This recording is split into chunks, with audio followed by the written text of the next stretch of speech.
Well, when the United Nations finally admits something that I've been stating here on my channel for the past couple of months, well, then you know things are bad because the UN will not admit stuff until they're literally forced into a corner. But before I get into the report, I want to remind you, please don't forget to check out my partner at noblegoldinvestments.com. Right now, they're actually giving away this amazing 3-ounce silver coin. This thing is really awesome. It's thick and it's got 3D. It's got a 3D version of Thomas Jefferson on one side and then Lady Liberty on the back in 3D, but it's really freaking cool. But it is given with any approved IRA or 401k. Call them up and make sure your profile is diversified, especially in light of everything that's going on. All right, so just what is the United Nations admitting to? We'll take a look at this article, and this is on Bloomberg.com, and its record food prices could leap 22% more on Ukraine war. The United Nations warns.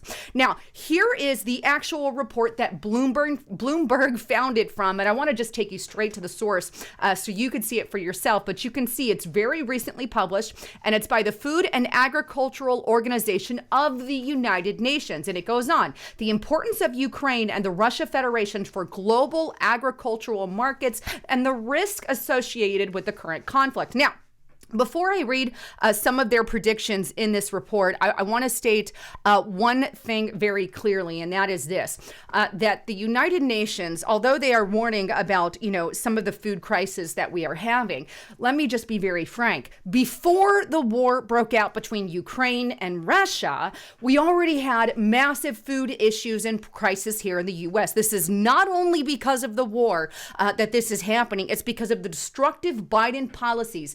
Some of those include paying people to stay home, closing out our pipelines, causing some of our gas prices to skyrocket here in the U.S., massive inflation from the crazy sick spending and the stimulus pills that were passed by the Biden administration. These destructive policies have been tearing apart the fabric of the United States of America and, quite frankly, causing the shortages that we've already experienced in our supermarkets and the prices we've seen at the gas pump and just on our everyday goods, the skyrocketing prices on our houses. Inflation is sick and out of the roof, and that's before the war. Now, cue the war.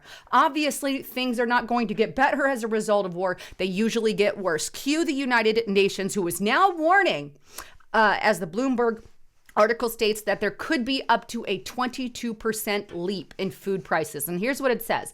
The Russian Federation and Ukraine are among the most important producers of agricultural commodities in the world. And I believe, by the way, Ukraine is the 5th largest importer of wheat. But it goes on. Both countries are net exporters of agricultural products, and they both play leading supply roles in global markets of foodstuffs and fertilizers, where exportable supplies are often concentrated in a handful of countries.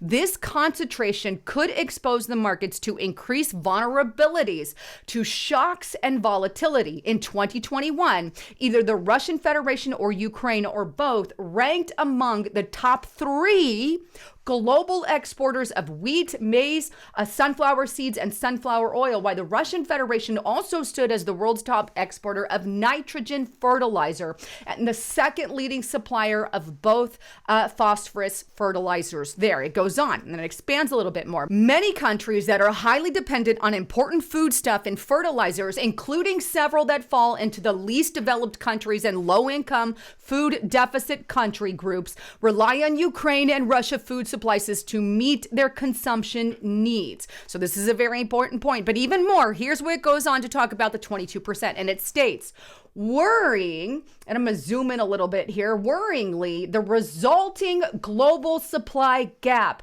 could push up international food and feed prices by 8 to 22% above their already elevated levels. 8%, somewhere between 8 and 22. And they're just not talking about third world countries here. They're talking about globally, all across the globe. And it goes on.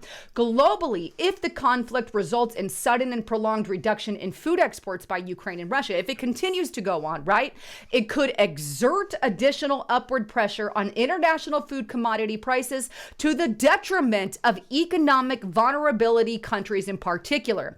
FAO's simulations suggest that under such a scenario, the global number of undernourished undernourished people could increase by 8 to 13 million people. That's a huge chunk in 2022 and 2023, with the most pronounced increases taking place in Asia Pacific, followed by sub-Saharan Africa and the Near East of North Africa. We're literally talking about here 8 to 13 million people, now going even more now malnourished all across the globe. And it's not just going to affect our food supply, it's going to affect our energy costs as well. And there's a little blip here. The Russia Federation is also a key player in the global energy market. As a highly energy intense industry, especially in developed regions, agriculture will inevitably be affected by sharp increases in energy prices. So energy is going to skyrocket as well. So there you have it. That's from the United Nations, who is finally admitting something that I've been warning about since even last year, when all this crap hit the fan with what's going on with COVID-19 and all the destructive policies by Biden. And now the Biden administration basically gives an open ticket to Russia to start war. If it's just a minor incursion, we'll just slap on a hand kind of thing. So we have this war now between Russia and Ukraine, which hopefully doesn't spark into anything worse. As it sits. But as it sits, this is obviously going to have repercussions on our food supply. Here's another article I want to show you.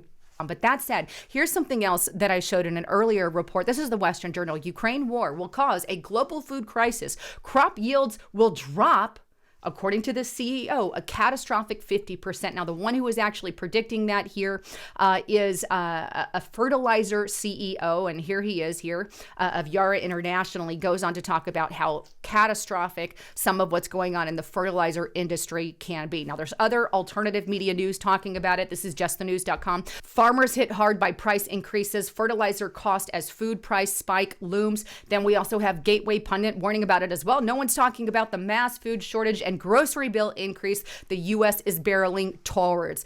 So we have all of that in a nutshell. Anyhow, I wanted to bring you the latest on everything that's going on. I don't really care for the United Nations. All of you know that. They're a globalist-run organization. However, I believe they're backed into a corner and finally admitting something that needs to be said, because we're about to see some more repercussions on top of the empty shelves that we've already been experiencing. And not just here in America. I think it's going to hit the global world harder, but it's also going to hit the United States of America at our very core and really pin our pocketbooks. So hopefully you guys are saving up and storing and have food storage and all of that as well. Anyhow, I love you all. I'm Lisa Haven, signing out.